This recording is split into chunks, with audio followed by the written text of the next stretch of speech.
Have you ever wondered, do men truly fear strong women, or have women simply stopped caring? We're told that modern men are intimidated by powerful, independent women. That confidence, success, and ambition drive men away. But what if this isn't fear, but irrelevance? What if the so-called intimidated man is nothing more than a relic of a past age, left behind not by fear, but by a woman who has already moved on? What if the real question isn't why men are afraid, but why women have lost interest in asking for their approval? Nietzsche warned us of this moment long ago. He believed that when a woman stops embracing her nature and starts chasing power, she doesn't rise above. She simply becomes disconnected from what once made her irreplaceable. But across the battlefield stands Simone de Beauvoir, unshaken and defiant. She challenges this entire narrative, asking, is it fear or the desperate cry of men watching their dominance crumble? And so the war begins, not with swords and shields, but with sharp words and harder truths. Welcome to the Thinking War. Today's question is simple and dangerously unavoidable. Are strong women intimidating, or just uninterested?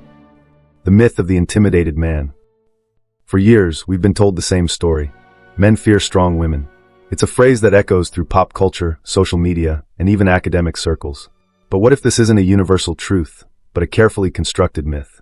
A myth designed not to reflect reality, but to glorify a particular version of womanhood. One that no longer asks for validation, but assumes it's owed. Consider this. If men truly feared strong women, why do they relentlessly pursue power themselves? If strength is so intimidating, why is it celebrated endlessly among men, yet deemed threatening only when embodied by women? Nietzsche would call this the ultimate irony. To him, true strength does not demand recognition. It simply exists, gracefully or brutally, without the need for applause. He would argue that when women declare themselves strong at every turn, the need to announce that strength is itself a sign of inner doubt. But across the ideological battlefield, Simone de Beauvoir stands with a challenge. Is it fear we're seeing, or a desperate attempt by men to preserve a crumbling hierarchy? She would claim that men don't fear strong women because of their power. They fear them because strong women no longer tolerate outdated games. It's not intimidation. It's irrelevance. And that, she says, is what men cannot accept. So we must ask, is the modern man truly afraid, or has the modern woman simply chosen to move beyond him? Is strength intimidating, or is it just the end of needing permission to exist? What's really hiding underneath the myth of the intimidated man? To Friedrich Nietzsche, the concept of the strong woman was not a symbol of empowerment. It was a tragic misunderstanding of strength itself. He believed that true power was found not in imitation, but in authenticity. And when a woman sought to become strong by adopting the values, ambitions, and behaviors of men, she did not ascend.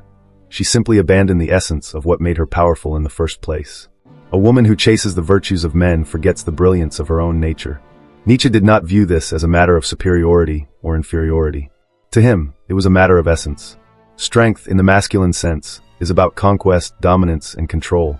But the strength of the feminine is not found in loud declarations or boardroom battles. It is found in the silent, immovable grace that shapes the will of men without ever needing to raise a sword. He would argue that modern society has confused rebellion with transformation. Women, in their rush to break free from ancient chains, have sometimes exchanged those chains for a different kind of prison, one built from the cold ambitions and restless dissatisfaction of the masculine world. In Nietzsche's eyes, this new version of the strong woman is not intimidating, she is lost. She has traded intuition for aggression, grace for confrontation, and influence for a futile chase of authority. And so he would ask, has the strong woman become powerful, or merely disconnected from the power she already possessed? Is she a queen in her own right, or simply a shadow of the men she once sought to rise above? Nietzsche believed that the greatest tragedy is not that men fear strong women. It's that women, in chasing a narrow definition of strength, may forget the extraordinary power they held all along. To Simone de Beauvoir, the concept of the strong woman was not a betrayal of femininity. It was the long overdue realization of it. She believed that for centuries, women were told their value lay in submission, their power in silence, and their virtue in self-sacrifice. But beneath that carefully constructed narrative was a truth too dangerous for history to acknowledge. Men do not fear strong women because they disrupt order. They fear them because they expose the lie of male superiority. Beauvoir argued that the label intimidating woman was never a neutral observation, it was a weapon. A tactic designed to shame women back into their proper roles. If a woman dared to assert herself, to stand without apology, to live without asking for permission, she was not admired. She was labeled difficult, dangerous, or undesirable. But Beauvoir saw through this illusion. She would ask, Why is it that confidence in a man is called leadership, but in a woman it's arrogance? Why is independence celebrated in men, but condemned in women as coldness or pride? To her, the answer was simple. Men did not fear that strong women would fail. They feared that strong women would no longer need them, that they would choose freedom over partnership, power over protection, and authenticity over appeasement. And so she declared that the strong woman is not a threat to the natural order. She is a threat only to the fragile egos of men who built their confidence on the quiet obedience of women. In the end, Beauvoir leaves us with a choice. Will you continue to view strength in women as something dangerous, or finally recognize it as the ultimate act of liberation? Is the world truly ready for women who no longer apologize for their power, or does it still tremble at the thought of them standing alone? In her eyes, this isn't about intimidation. It's about the final, glorious collapse of a system built on the silent suffering of half of humanity. The battlefield is set. The banners of philosophy clash in the winds of a changing world. Nietzsche stands resolute, gazing upon modern womanhood with a mixture of sorrow and disdain. He sees not liberation, but a tragic transformation, a woman who has abandoned the grace of her nature for the cold steel of masculine ambition. He asks, has woman become strong, or simply less of a woman? He sees in today's strong woman a figure disconnected from the beauty of her essence. Not intimidating, but unfulfilled. A warrior in a foreign battle, she was never meant to fight. But across the ideological trenches, Simone de Beauvoir raises her voice like a rallying cry. She sees in Nietzsche's lament nothing but the fear of a crumbling patriarchal order.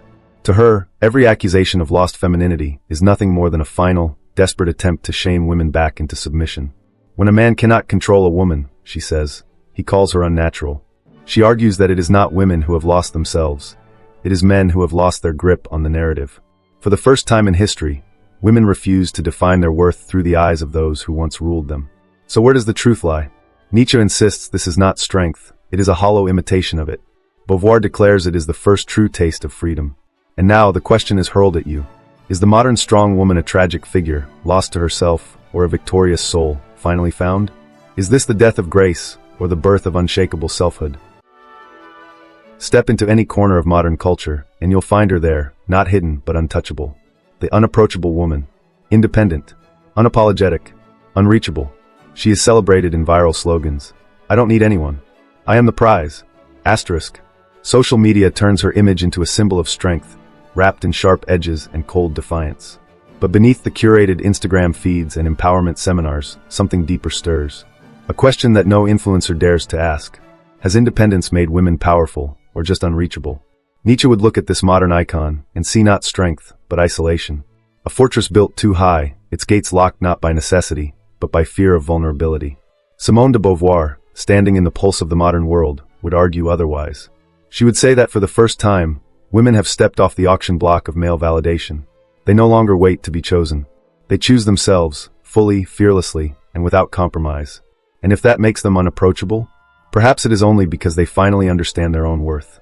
Yet even Beauvoir would ask, beneath the pride, beneath the armor, does the unapproachable woman ever feel alone? So we ask you, is this the age of empowered queens, or isolated empresses ruling empty kingdoms?